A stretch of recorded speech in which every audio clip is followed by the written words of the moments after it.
suyukta oluşlar.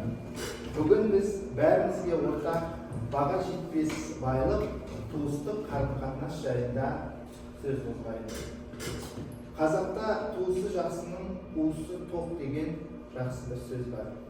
Олай болса, қазір барлығымыз жылы лебіз әдісімен орындарымыздан тұрып, шеңберге тұрайық та бір-бірімізге бір жақсы тілек айтайық. Менің атам ең көп қуар деген сияқты. Ал атамыз айтады, менің немерем ақылды, болмаса білімді деген сияқты. Бір сөзбен сипаттап кетесіздер.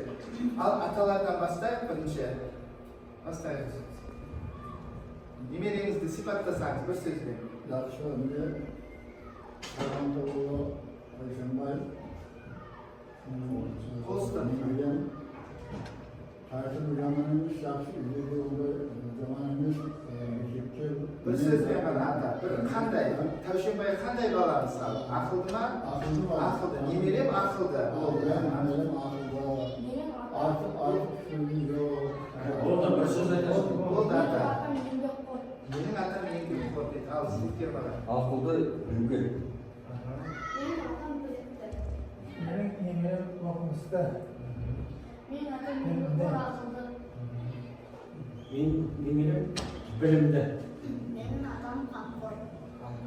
Мен немерем еңбекқор.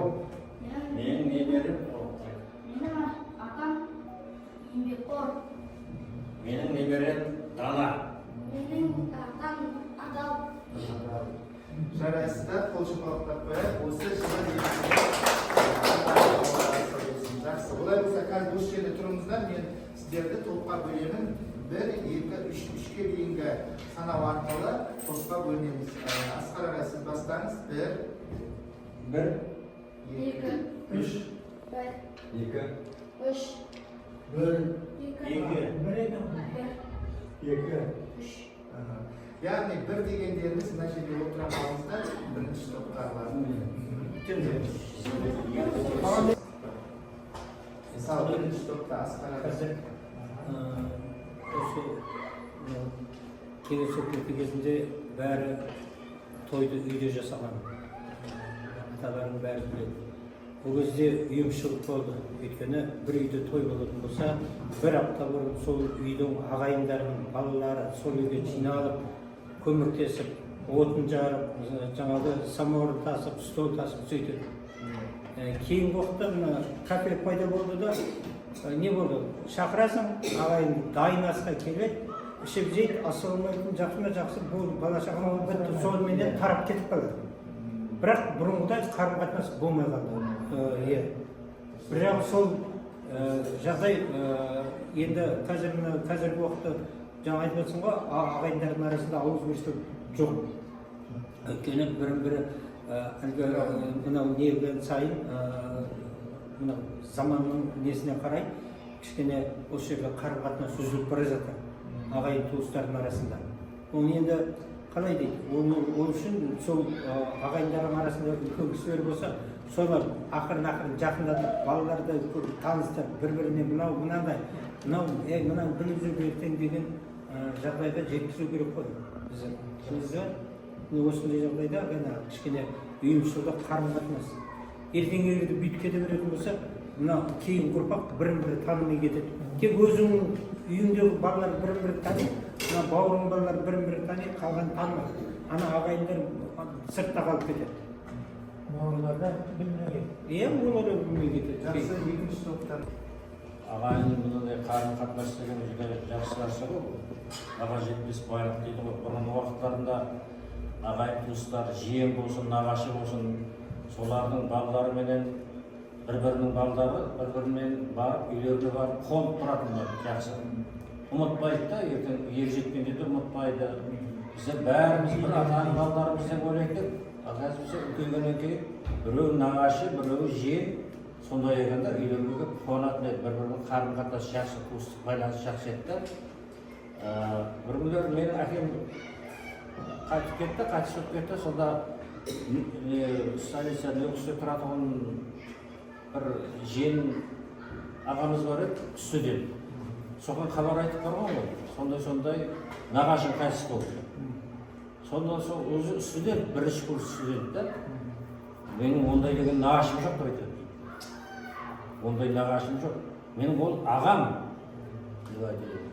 Нағашы жиеннің өзі туыс ағам деп кеткенде, сонда қазіргі кезде де, например, қазір үйде өздеріміздің отбасымызда болсаған жаңағы өзі әрбір тәрбие отбасынан басталады дейді ғой.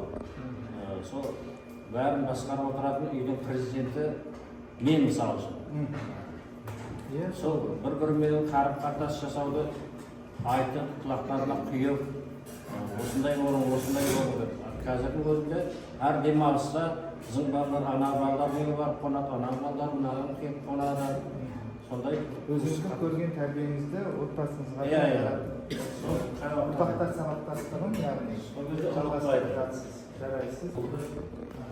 Или бір қан баласының жоғалуы шетелге жаңағы соған өзін өзі сол жақтікі жақсы, анау жақсы деген ниетпенен көбейіп.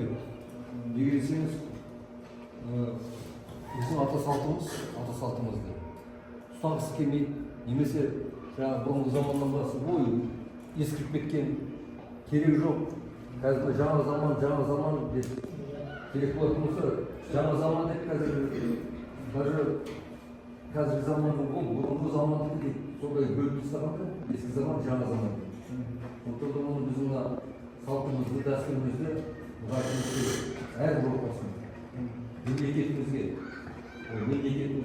егер жоғары жақтан егер жақсы тәрбие беретін болса, бәрі орнатылады.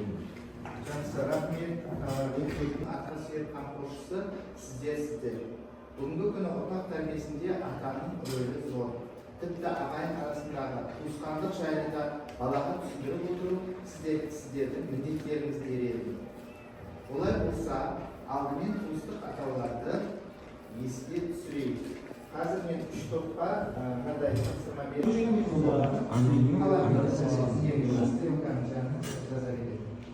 Сен бөген адамның анасы саған Адамдар. Нағашы, нағашы апа ғой. Жазып әйелім жоқ, әйелімнің ағасы.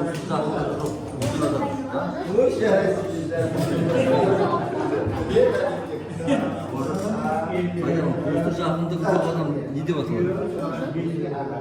Ожат деген Кішкене қиналдыңыз ба? Сол неде әже деген сөзді біз Мына нені түсінбедіңіз, кестеге түсінбедіңіз. Бірақ қараңыз, мына немерелеріңіз оқысыншы кім? Қане осы туыстық атауларды, қандай туыстық атаулар жоқ? Нағашы Жоқ, әже. бірінші мына тапсырмасынан бастап оқи ғой. Сенің ананың әкесі саған кім болады? Нағашы ата. Сенің ананың анасы саған кім болады? Нағашы әже. Екі бір туған қыздың күйеулері бір-біріне кім болады? Бажа. Онда Даниял оқысын, одан кейін Ағайынның ағасы саған кім болады? Қайын ағаның әйелі інісінің әйеліне кім болады? Абысын үйге түскен жас әйел отбасы мүшелеріне кім аттанады? Келін. өте дұрыс, жарайсыздар. Бірінші топ ата немерелерін ал екінші топты дұрыс жасай алма. Тапсырма түсінікті болды ма ата? Туыстық атауларды сәйкестендіре кестесін орындаңыз. Әже туыстық атауларды сәйкестендір. Әже әкеңнің анасы, құда балалары бір-бірімен үйленген адамдар, құдаша құдалардың қызы немесе келіні. Енді Нұржігіт та оқысын, қалған. Жиеншар кім екен? Жиеншар жиеннің баласы. Бөле ананың әпкесінің не сіңлісі баласы. Жезден әпкеңнің күйеуі. Дұрыс. Сізге туыстық атаулардың немерелеріңізге үйлесу үшін сұрақтар. Жоқ, оны оқымақ. Сұрақтан бастап бірінші сұрақ. Сені дүниеге әкелген адамның анасы саған кім болады? Нағашы апа. Сенің әкеңнің әкесі саған кім болады? Ата. Сенің ағаңның әйелі саған кім болады? Жеңге. Сенің анаңның сіңлісі немесе әкесінің сенің әкеңе кім болады? Балдыз.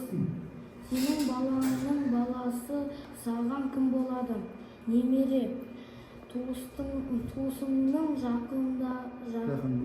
жақындығы жоқ бөтен адам қалай аталады? Туажақ. Алайда бір күні үлкен кішісінің өтінішін орындамай қалып, араларында салғындық пайда болады. Екіншіде кішісі де ағасына қажетті көмекті көрсетпей, өткен жолғы ренішін есіне алады. Осыдан кейін екеуі бет көріспестей ренжіседі. Сөйлесу түгіл, амандаспайтын халге жетеді. Күндердің күнінде үлкен бауырдың есігін жұмыс іздеп жүрген ағаш ұстасы қағады. Жұмысқа алуға келісіп, анау тұрған шағын өзенді көрдің бе? Соның арғы бетінде ініп тұрады. Сол жерге үлкен қақпа орната аласың ба? Ол өте биік болсын. Оның үйін де, тұлғасын да көргім келмейді дейді. Ұста, жасауға болады. Сонда неге інімізді көргіміз келмейді деп сұрады. Ағасы не себепті ұрысқандарын да есіне түсіре алмады. Жүрегі әбден қарайып, іреніші тереңдеп кеткен екен. Аз ғана ойланған тұста, рұқсат етсең, таңға дейін жұмыс істейін, ертең басқа шаруаларым бар дейін. Ол әлде қатты сөз айтпау керек, бауыр болғаннан кейін, туыс болғаннан кейін, бір-біріне деген қарым-қатынас деген басқаша болу керек.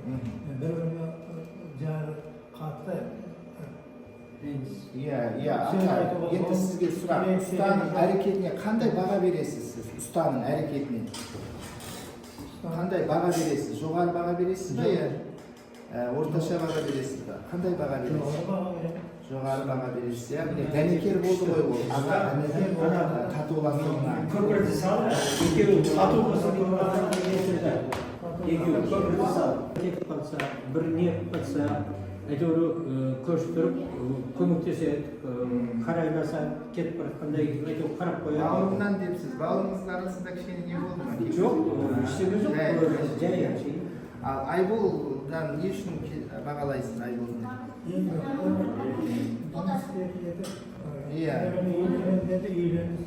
Рахметті не үшін айтасыз? Гаухар атты азаматша. Ризасыз еңбегіне, қызметіне сізге жасаған. Келіне өте керемет атады. Айтсам олардан дейді, жалпы кешірім сұраған екенсіз, құдағиларыңызға рахмет айтамын депті. Аты жөнін аттамай, түстемей, жалпы айтқан екенсіз, жақсы, рахмет. Ал Абдуләзиз атаң ол қыздарын бағалайды екен, тәрбиелі болған, Аллахтан кешірім сұрайды. Мені дүниеге әкелген ата, Аллаға және әкем мен ағама. Өте дұрыс, керемет жауап. Рахмет сіздерге адамгершілігін бағалаймын. Туыстарымнан кешірім сұраймын. Және ағайын туыстарына көмек берген рахмет айтамын. Жалпы ағайын туысқа, Айзат қызынан Еркін жолдас бола. жолдас Жаңағы бірнеше жылдан бері қатыса алмай жүрген болатын. Қатысып көрген кішілігі. мінекей көрдіңіз бе? Өте керемет. Ол кісі, осы кісі арқылы жаңағы татуластым. бірге есептеген өзің болған. Соны іздеп болады. Ол мына кісі тауып берді. Ол да бірге оқыған. Тамаша, өте